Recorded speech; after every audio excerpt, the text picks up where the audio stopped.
In Kobe, you can finally learn the ancient secrets of Japanese carpentry, or at least the ancient history of their tools at the Takenaka Carpentry Tool Museum.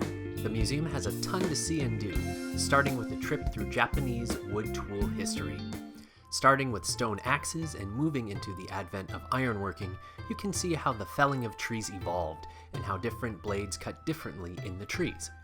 From there, you can see plane tools and how they smoothed out planks, eventually leading to saws, and how they were developed and even represented in art.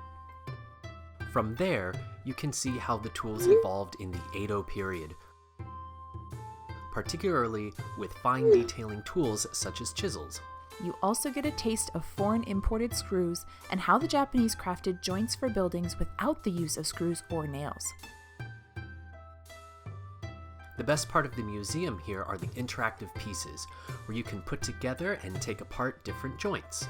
It's very much like a puzzle, trying to figure them out.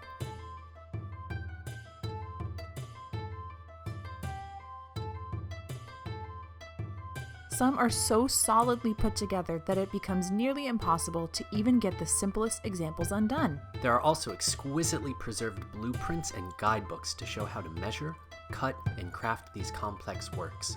Speaking of which, you can check out some levels, right angles, and the piece de resistance, sumitsubo, or carpenter's line. By coating the string in ink, pulling up, and letting it slap down, fine, straight lines are made. The artistry and technical know-how on display with these tools are extraordinary and worth your time. Ceremony plays a large part in buildings too, as Shinto priests would don special robes and wield ornate tools to bless new structures. You can get an audio guide in the form of an iPod Touch to allow you to get the most out of your trip to the museum. The guide has valuable information about the displays that you might not be able to get if you don't understand Japanese. Further downstairs, you can see woodworking as an aesthetic art. Beautiful sliding doors, tatami mats, and even a full-scale replica of a small tea house are on display for you to explore. You can also learn about smell and feel the different textures of the various trees used for woodworking in Japan. The museum also has workshops where you can make items, but they close an hour or two before the museum does, so get there early.